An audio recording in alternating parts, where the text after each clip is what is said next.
ത്തിന്റെ മുമ്പേ നിസ്കാരത്തിലേക്ക് പ്രവേശിക്കരുത് എന്ന് ഓർമ്മപ്പെടുത്തുന്നു. അടുത്ത ക്ലാസ് പ്രവാസി കുടുംബം എന്ന വിഷയത്തെ അധികരിച്ച് സിദ്ദീഖ് നദ്വി ചേരൂർ സംസാരിക്കുന്നു.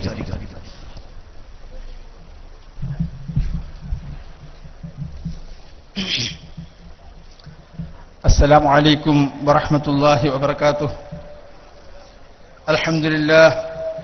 അൽഹംദുലില്ലാഹി റബ്ബിൽ ആലമീൻ വസ്സലാത്തു വസ്സലാമു അലാ അഷ്റഫിൽ മുർസലീൻ വഅലാ ആലിഹി വഅസ്ഹാബിഹി അജ്മഈൻ. അമ്മാ ബഅദ്. സ്റ്റേജിൽ ഉപവിഷ്ടരായ സമാദരണീയരായ വിശിഷ്ട വ്യക്തിത്വങ്ങളെ, എന്റെ പ്രിയപ്പെട്ട മുസ്ലിം സഹോദരന്മാരെ, ഒരു ശാന്ത സമുദ്രം അകത്ത് തളം കെട്ടി നിൽക്കുമ്പോൾ പുറത്ത് മറ്റൊരു ജനസാഗരം ഇരമ്പി മറിയുകയാണ്. ഈ അവസ്ഥയിൽ ഞങ്ങൾക്കൊക്കെ അനുവദിച്ച സമയം കൂടിപ്പോയെന്നും ഇനിയും അത് കുറച്ച് കിട്ടണമെന്നും ആഗ്രഹിക്കുന്നവരാണ് ഇവിടുത്തെ സംഘാടകർ. പക്ഷേ മൂസാ നബി അലൈഹിസ്സലാം റസൂൽ കരീം സല്ലല്ലാഹു അലൈഹി വസല്ലമയോട് 50 വക്ത് നിസ്കാരം കുറച്ച് 5 വക്ത് ആക്കിയിട്ട് പിന്നീടും കുറക്കാൻ പറഞ്ഞപ്പോൾ എനിക്ക് അങ്ങോട്ട് ചെല്ലാൻ നാണമാകുന്നു, എനിക്ക് പോകാൻ കഴിയില്ല എന്ന് പറഞ്ഞതുപോലെ സംഘാടകർ ചിലപ്പോ ഇനിയും കുറക്കാൻ പറയാൻ നിവൃത്തിയില്ലാത്തതുകൊണ്ടായിരിക്കാം ചിലപ്പോൾ കുറയാൻ പറയാത്തത്. അതുകൊണ്ട് ആ സന്ദർഭവും ഔചിത്യബോധവും മനസ്സിലാക്കിക്കൊണ്ട് ഞാൻ കൂടുതലൊന്നും ദീർഘിപ്പിക്കാൻ ആഗ്രഹിക്കുന്നില്ല. ഒരു സത്യം, ഒരു പക്ഷേ ഒരു രണ്ടാം വേദിയിൽ പാർശ്വവൽക്കരിക്കപ്പെടുമായിരുന്ന ഈ വേദി അല്ലെങ്കിൽ ഈ പരിപാടി, പ്രവാസി സംഗമം, ഇത്ര ബൃഹത്തായ പ്രൗഢമായ ഈ ജനസാഗരത്തിന് മുമ്പിൽ അവതരിപ്പിക്കാൻ ഒരു അവസരം ലഭിക്കുക വഴി പ്രവാസി സമൂഹത്തിന് ലഭിച്ച ആ അനൽപമായ ചാരിതാർത്ഥ്യവും സന്തോഷവും നിർവൃതിയും പ്രവാസികളുടെ മനസ്സിൽ ഞാനിപ്പോൾ വായിച്ച് മനസ്സിലാക്കും. ഇത് പ്രവാസികൾക്ക് മുഖ്യധാരയിലേക്ക് കടന്നു ചെല്ലാനും അവരുടെ പ്രശ്നങ്ങൾ കുറെ കൂടി മെയിൻ സ്ട്രീമിൽ അവതരിപ്പിക്കാനും കഴിയുമാറാകട്ടെ എന്ന പലരുടെയും അഭിലാഷത്തിന്റെ സാക്ഷാത്കാരമായി കൂടി ഞാനിവിടെ മനസ്സിലാക്കുകയാണ്.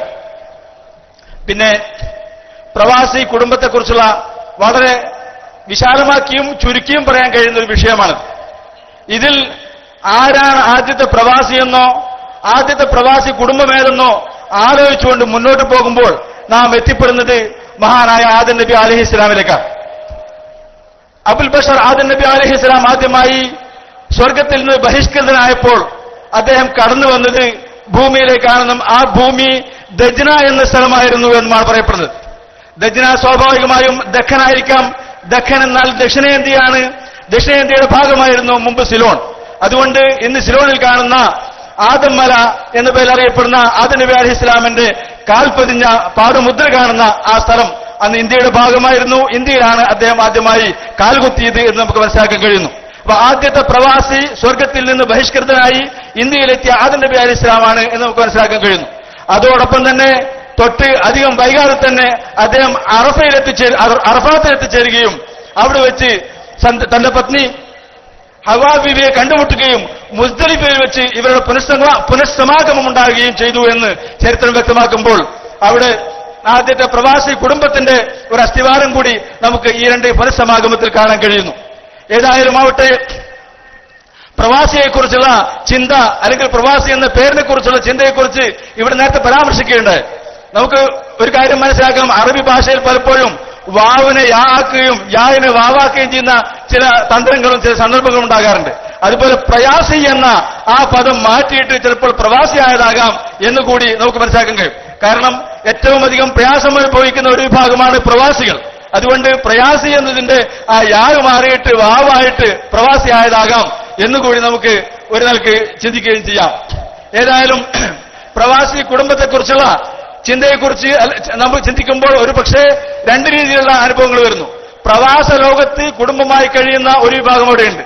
അതുപോലെ പ്രവാസികളായി കഴിയുന്ന ലക്ഷക്കണക്കിന് ആളുകളുടെ ഭാര്യമാർ ഇവിടെ ഗൾഫുകാരുടെ ഭാര്യമാർ എന്ന പേരിൽ അല്ലെങ്കിൽ ഗൾഫ് ഭാര്യമാരും എന്ന പേരിൽ അറിയപ്പെടുന്ന രീതിയിൽ നമ്മുടെ നാട്ടിൽ നരകയാതന അനുഭവിക്കുന്ന അല്ലെങ്കിൽ കെട്ടപ്പാടുകൾ അനുഭവിക്കുന്ന നഷ്ടസ്വപ്നങ്ങളുടെയും നിരാശകളുടെയും നൊമ്പരങ്ങളുടെയും നെടുവീർപ്പുകളായി കഴിയുന്ന ഒരു വിഭാഗം ഇവിടെ ഉണ്ട് എന്നത് പലപ്പോഴും നമുക്ക് മനസ്സിലാക്കാൻ കഴിയുന്ന കാര്യമാണ്. ഒരുപാട് നാടകങ്ങൾക്ക്, ഒരുപാട് നോവലുകൾക്ക്, ഒരുപാട് കവിതകൾക്ക് വിഷയമായവരാണ് ഗൾഫ് മലയാളികളും അതുപോലെ ഗൾഫ് ഭാര്യമാരും എന്ന കാര്യം കൂടി നാം ഇവിടെ മനസ്സിലാക്കേണ്ടതുണ്ട്. ഏതായാലും ഗൾഫുകാരുടെ ദാമ്പത്യ ജീവിതത്തെക്കുറിച്ച് പണ്ടൊരു രസികൻ പറഞ്ഞ കാര്യമാണ് എനിക്കിപ്പോൾ ഓർമ്മ വരുന്നത്. പ്രവാസികളുടെ ദാമ്പത്യം എന്നാൽ അച്ചാറ് പോലെയാണ് എന്നാണ് ഒരു രസികൻ വിശേഷിപ്പിച്ചത്. പലർക്കും സംശയം തോന്നുകയും പ്രവാസി ദാമ്പത്യ ജീവിതവും അച്ചാറും തമ്മിൽ എന്ത് ബന്ധമെന്ന്. പക്ഷേ അച്ചാറ് എന്നത് നമ്മുടെ വിഭവസമൃദ്ധമായ ഭക്ഷണത്തിനിടയിൽ അപൂർവമായി വിരളമായി മാത്രം തൊട്ടുനുണയുന്ന ഒരു സാധനമാണ് അച്ചാർ. അതുപോലെ വളരെ സുദീർഘമായ 20-30 വർഷങ്ങൾ നീണ്ടുനിൽക്കുന്ന ഗൾഫ് ജീവിതത്തിനിടയിൽ ദാമ്പത്യ ജീവിതത്തിനിടയിൽ വളരെ അപൂർവമായി വർഷത്തിൽ അല്ലെങ്കിൽ 2 വർഷത്തിൽ ഒരിക്കൽ മാത്രം അനുഭവിക്കുന്ന ഒരു നൊട്ടുനുണയുന്ന അച്ചാർ മാത്രമാണ് പല ഗൾഫുകാർക്കും ദാമ്പത്യ ജീവിതം എന്ന കാര്യം നാം മനസ്സിലാക്കേണ്ടതുണ്ട്. അതാണ് പലപ്പോഴും ഗൾഫുകാരുടെ അനുഭവം. ഏതായാലും ഇവിടെ അത്തരമൊരു വൈകാരിക വശത്തേക്കാൾ കൂടുതൽ നാം മനസ്സിലാക്കേണ്ട ചില നിർമ്മാണാത്മകമായ രചനാത്മകമായ ചില കാര്യങ്ങളുണ്ട്. ഗൾഫുകാരുടെ ജീവിതം എത്രയോ വർഷങ്ങൾ ഗൾഫ് ജീവിച്ചുകൊണ്ട് അവർ സ്വരുക്കൂട്ടുന്ന പണം, അവർ സ്വരൂപിക്കുന്ന പണം, ധനം, അത് പലപ്പോഴും ഗൾഫിലെ നാട്ടിലെ ജീവിതത്തിൽ പാഴായി പോകുന്ന ഒരുപാട് അനുഭവങ്ങളുണ്ട്. പാവപ്പെട്ട ഗൾഫുകാരൻ അവിടെ നിന്നുകൊണ്ട് അവന്റെ ജീവിതത്തിന് അവധി കൊടുത്ത്, അവന്റെ പ്രശ്നങ്ങൾക്ക് അവധി കൊടുത്ത് അവൻ കുറെ ആളുകൾ ജീവിപ്പിക്കുകയാണ്. കഴിഞ്ഞ ദിവസങ്ങളിൽ ഞാൻ ഗൾഫ് എംപ്ലോയി എന്നതിനെ കുറിച്ച് സൈറ്റിൽ സെർച്ച് ചെയ്തപ്പോ എനിക്ക് കിട്ടിയ ഒരു വാചകമുണ്ടായിരുന്നു. ഗൾഫ് മലയാളി അല്ലെങ്കിൽ ഗൾഫ് എംപ്ലോയി എന്നതിനെ കുറിച്ച് അദ്ദേഹം ഒരു ഇംഗ്ലീഷുകാരൻ നൽകിയ വിവരണം. നാട്ടിലെ ജനങ്ങൾക്ക് വേണ്ടി, നാട്ടിലെ സ്വന്തക്കാർക്ക് വേണ്ടി നാട്ടിലെ സ്വന്തക്കാരെ ജീവിപ്പിക്കാൻ വേണ്ടി കഷ്ടപ്പെട്ട് ജീവിക്കുന്ന അല്ലെങ്കിൽ കഷ്ടപ്പെട്ടുകൊണ്ടിരിക്കുന്ന യാതന അനുഭവിച്ചുകൊണ്ടിരിക്കുന്ന ഒരു വിഭാഗം എന്നാണ് ഇതിന് ഒരു നിർവചനം അല്ലെങ്കിൽ ഒരു വിവരണം നൽകിയത്. ശരിക്കും പറഞ്ഞാൽ എങ്ങനെയാണ്? നാട്ടിലെ കുറെ ആളുകൾ ജീവിപ്പിക്കാൻ വേണ്ടി സ്വയം മരീചിക്കുന്ന ഒരു വിഭാഗമാണ് ഗൾഫിലെ ആളുകൾ. പക്ഷേ ഈ യാഥാർത്ഥ്യം മനസ്സിലാക്കാതെ ഗൾഫിലുള്ള ആളുകൾ പലപ്പോഴും ചൂഷണം ചെയ്യപ്പെടുന്നു എന്നത്, നഗ്നമായ ചൂഷണത്തിന് വിധേയമായിക്കൊണ്ടിരിക്കുന്നു എന്ന കാര്യം നാം ഇവിടെ മനസ്സിലാക്കേണ്ടതുണ്ട്. അത് മറ്റാരുമല്ല ചൂഷണം ചെയ്യുന്നത്, സ്വന്തം ബന്ധുക്കൾ തന്നെയാണ്, സ്വന്തം കുടുംബക്കാർ തന്നെയാണ്. ഇത് മനസ്സിലാക്കാൻ പലപ്പോഴും ഗൾഫുകാർക്ക് കഴിയുന്നില്ല. കാരണം അവരുടെ സഹതാപം കൊണ്ട്, അവരുടെ സിമ്പതി കൊണ്ട്, അവരുടെ അനുഭവിക്കുന്ന പ്രയാസങ്ങളെ കൊണ്ട് പലപ്പോഴും പലതും നിഷേധിക്കുകയാണ് എന്ന ബോധം കൊണ്ട് അവർ പലപ്പോഴും കണ്ടില്ലെന്ന് എടുക്കുകയാണോ അല്ലെങ്കിൽ പലപ്പോഴും കാണാതെ പോകുന്ന ഒരു കാര്യമാണ് ഇവിടെ. കാരണം പലപ്പോഴും ഗൾഫിലെത്തിക്കഴിഞ്ഞാൽ തന്നെ പിറ്റേ ദിവസം സ്വന്തമായ ബന്ധുക്കളായ ആളുകൾ പലപ്പോഴും എന്റെ അനുജൻ അല്ലെങ്കിൽ എന്റെ മകൻ ഗൾഫുകാരനായി എന്ന ധാരണയിൽ പിന്നെ തുടങ്ങുന്നത് ഒരാഴ്ചയോ 2 ആഴ്ചയോ മാസങ്ങളോ കഴിയുമ്പോഴേക്ക് അവനവിടെ നല്ല ജോലിയിലും നല്ല സമ്പാദ്യത്തിലും മാറാ എന്ന കാര്യമൊന്നും നോക്കണില്ല, അവൻ ഗൾഫുകാരനാണ്.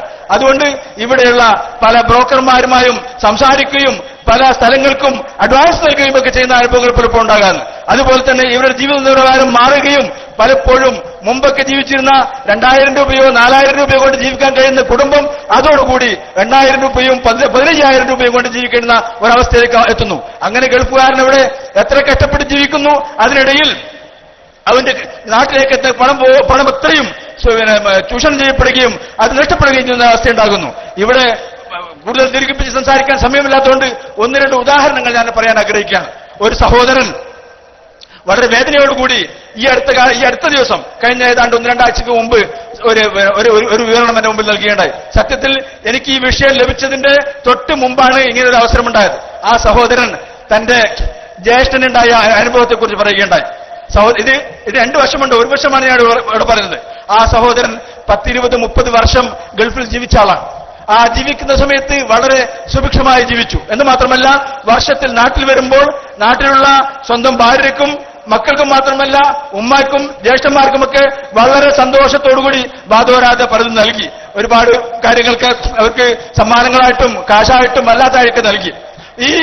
ഇതിനിടയിൽ ഈ ഗൾഫുകാരൻ സ്വന്തമായി വീടുണ്ടാക്കി, മക്കൾക്ക് പഠിക്കാനുള്ള അവസരമുണ്ടാക്കി, അത്യാവശ്യം സൗകര്യങ്ങളൊക്കെ ഉണ്ടാക്കി. പക്ഷെ 10-30 വർഷം കഴിഞ്ഞപ്പോ ഈ മനുഷ്യൻ അവിടെ നിന്ന് പിരിച്ചുവിടപ്പെട്ടു. അങ്ങനെ നാട്ടിലേക്ക് വന്നു. നാട്ടിലേക്ക് വന്നപ്പോ നാട്ടിൽ വന്നതോടുകൂടി ഗൾഫിലെ വരുമാനം നിലച്ചതോടുകൂടി ഇവിടുത്തെ ചെലവിന്റെ കാര്യങ്ങളൊക്കെ കുത്തഴിഞ്ഞ ഒരവസ്ഥയായി, താറുമാറായ അവസ്ഥയായി. അതോടുകൂടി ഭാര്യയുടെയും മക്കളുടെയും സമീപനങ്ങൾ മാറി. പിന്നീട് വളരെയധികം വേദനാജനകമായ അവസ്ഥയിൽ കടുത്ത പീഡനങ്ങൾക്ക്, അവഗണനയ്ക്ക്, മാനസിക പ്രയാസങ്ങൾക്ക് ഈ ഗൾഫുകാരൻ വിധേയമാകുകയും അവസാനം സ്വന്തം വീട്ടിൽ നിന്ന്, സ്വന്തം ഭാര്യയിൽ നിന്ന്, സ്വന്തം മക്കളിൽ നിന്ന് ബഹിഷ്കൃതനായി സ്വന്തം സഹോദരന്റെ മറ്റൊരു കുടുംബക്കാരന്റെ വീട്ടിൽ അന്തിയുറങ്ങേണ്ടി വരുന്ന ഒരവസ്ഥ ഈ ഗൾഫുകാരനുണ്ടായി എന്നുള്ളതാണ്. അങ്ങനെ വർഷങ്ങളോളം ഈ മനുഷ്യൻ വളരെയധികം പ്രയാസപ്പെട്ട് അസുഖം ബാധിച്ച് ഈ ബന്ധുവിന്റെ വീട്ടിൽ കഴിയുന്ന സമയത്ത് തിരിഞ്ഞു നോക്കാൻ ഈ ഭാര്യ ഉണ്ടായില്ല, തിരിഞ്ഞു നോക്കാൻ ഈ മക്കളുണ്ടായില്ല. അവസാനം ഇയാള് രോഗം ബാധിച്ച്, രോഗം മൂർജിച്ച്, ക്യാൻസർ ബാധിച്ച് ഒടുവിൽ ഈ മനുഷ്യൻ മരണപ്പെടുകയാണ്. അങ്ങനെ ഹോസ്പിറ്റലിൽ നിന്ന് ഈ ബന്ധു തന്നെ ഇദ്ദേഹത്തെ കൊണ്ടുവന്നിട്ട് മരിച്ചു കിടക്കുന്ന സമയത്ത്, ഈ വീട്ടിലെത്തിയ സമയത്ത് ഈ ഭാര്യയും മക്കളും കൂടി ഈ ഗൾഫുകാരനെ കാണാൻ വേണ്ടി അനുവാദം ചോദിക്കുകയാണ്. അനുവാദം ചോദിക്കുന്ന സമയത്ത് ഇവർക്ക് അവസാന സമയത്ത് ഈ ഗൾഫുകാരൻ ഇയാളുടെ മനസ്സിന്റെ വേദന കൊണ്ട് പറഞ്ഞിരുന്നു, ഞാൻ മരിച്ചു കഴിഞ്ഞാൽ എന്റെ മയ്യത്ത് കാണാൻ എന്റെ മക്കളെയും എന്റെ ഭാര്യയും അനുവദിക്കരുത് എന്ന് ഇദ്ദേഹം വസിയത്ത് ചെയ്തിരുന്നു. അങ്ങനെ ഈ ബന്ധുക്കൾ സ്ഥലത്തെ ഖത്തീബിനോട് പോയി അന്വേഷിച്ചു, ഇങ്ങനൊരു വസിയത്തുണ്ട്, പക്ഷെ എന്ത് ചെയ്യണം, അവർ വരാൻ ആഗ്രഹം പ്രകടിപ്പിക്കുന്നത്. അങ്ങനെ കുറച്ച് കഴിഞ്ഞപ്പോ ഈ ഖത്തീബ് അവർക്ക് അവരോട് പറഞ്ഞു, അത് പ്രത്യേക വികാരം കൊണ്ട്, ആ പ്രയാസം കൊണ്ട് പറഞ്ഞായിരിക്കാം, സാരമില്ല, അവർ വന്ന് കണ്ടുകൊള്ളട്ടെ എന്ന് പറഞ്ഞുകൊണ്ട് കാണാൻ അനുവാദം കൊടുത്തു. അങ്ങനെ ഈ ഭാര്യയും മക്കളും ഈ മരിച്ചു കിടക്കുന്ന ഈ ഗൾഫുകാരനെ സന്ദർശിച്ചുകൊണ്ട് തിരിച്ചു പോവുകയാണ്. സാധാരണ അന്യ ആളുകൾ തിരിച്ചു പോകുമ്പോൾ തിരിച്ചു പോവുകയാണ്. അതിനുശേഷം ഈ ഗൾഫുകാരനെ, ഈ മനുഷ്യനെ എങ്ങനെ കബറടക്കിയെന്നോ, ഈ മനുഷ്യന്റെ ജീവിതം എങ്ങനെ കഴിഞ്ഞു എന്ന് പോലും അന്വേഷിക്കാൻ കഴിയാത്ത രീതിയിൽ അവർ തിരിച്ചു പോവുകയുണ്ടായത്. അവർ അനുഭവിക്കുന്ന വീടും അവർ അനുഭവിച്ച സൗകര്യങ്ങളും അവർ ജീവിച്ച ഇതുവരെ ജീവിതവുമൊക്കെ ഈ ഗൾഫുകാരന്റെ വിയർപ്പും രക്തവും ജീവിതവുമാണ് എന്ന കാര്യം കൂടി അവർക്ക് മനസ്സിലാക്കാൻ കഴിയാത്തൊരവസ്ഥയുണ്ടായിട്ടുണ്ട്.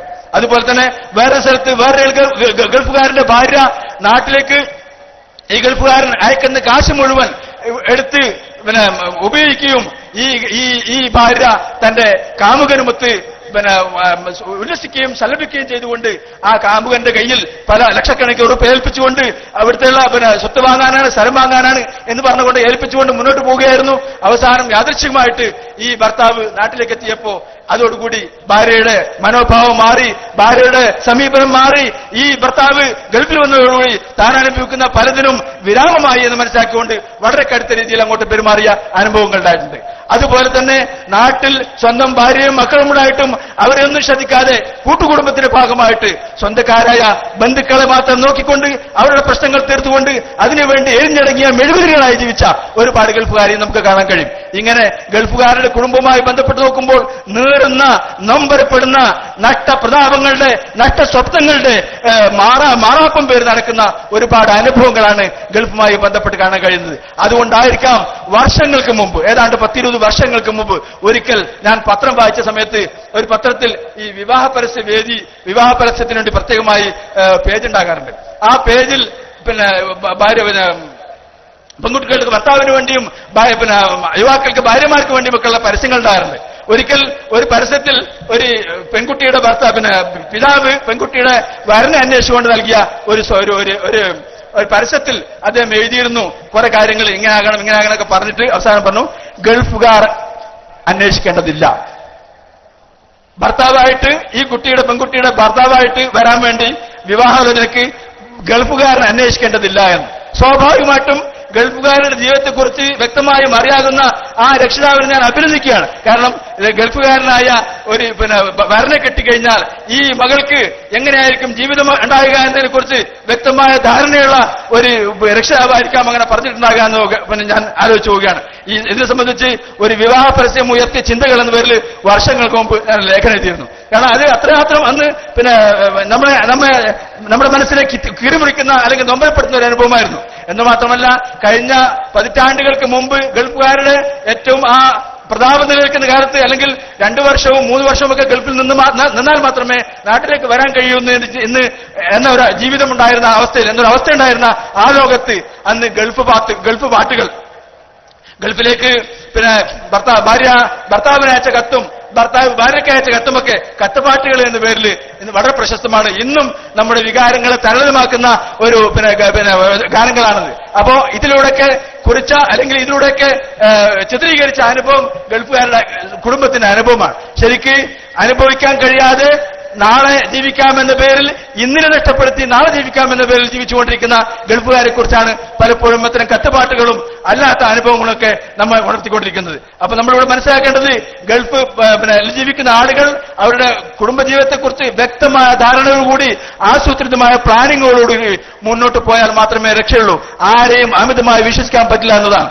സ്വന്തം ബന്ധുക്കളെ ആണെങ്കിലും സഹോദരന്മാരെ ആണെങ്കിലും ഭാര്യയാണെങ്കിലും മക്കളെ ആണെങ്കിലും പതിവ് കവിഞ്ഞ് അല്ലെങ്കിൽ കണക്കിൽ കൂടുതൽ വിശ്വസിക്കാതെ അവർ സ്വന്തമായ രീതിയിലുള്ള അവരുടെ തട്ടകങ്ങൾ ഉണ്ടാക്കുകയും അവർക്ക് വ്യവസ്ഥാപിതമായ രീതിയിലുള്ള വളരെ മുൻകരുതലോടുകൂടിയുള്ള നീക്കങ്ങൾ നടത്തുകയും ചെയ്താൽ മാത്രമേ അവർക്ക് രക്ഷയുള്ളൂ. അല്ലെങ്കിൽ ഇത്രയധികം അനുഭവിച്ചുകൊണ്ട് ഇന്നിനെ മറന്നുകൊണ്ട് നാളത്തെ ജീവിതത്തെ ആഗ്രഹിച്ചുകൊണ്ട് സ്വപ്നം കണ്ടുകൊണ്ട് ജീവിക്കുന്ന ഗൾഫുകാരന് അവസാനം ഇന്നില്ലാത്തതുപോലെ നാളെയുമില്ലാത്ത അനുഭവം, വർത്തമാനമില്ലാത്തതുപോലെ തന്നെ ഭാവിയുമില്ലാത്തൊരനുഭവം ഉണ്ടായിപ്പോകുമെന്ന് മനസ്സിലാക്കിക്കൊണ്ട് ആ കാര്യത്തിൽ ഉത്തരവാദിത്വ ബോധത്തോടുകൂടി മുൻകരുതലോടുകൂടി ജീവിക്കാൻ എല്ലാവരും തയ്യാറാകണം എന്ന് മാത്രം ഉണർത്തിക്കൊണ്ട് തൽക്കാലം അനുവദിച്ച സമയം അതിക്രമിക്കുന്നതുകൊണ്ട് ഞാൻ തൽക്കാലം വിരമിക്കുന്നു. അൽഹംദുലില്ലാഹി റബ്ബിൽ ആലമീൻ. അസ്സലാമു അലൈക്കും.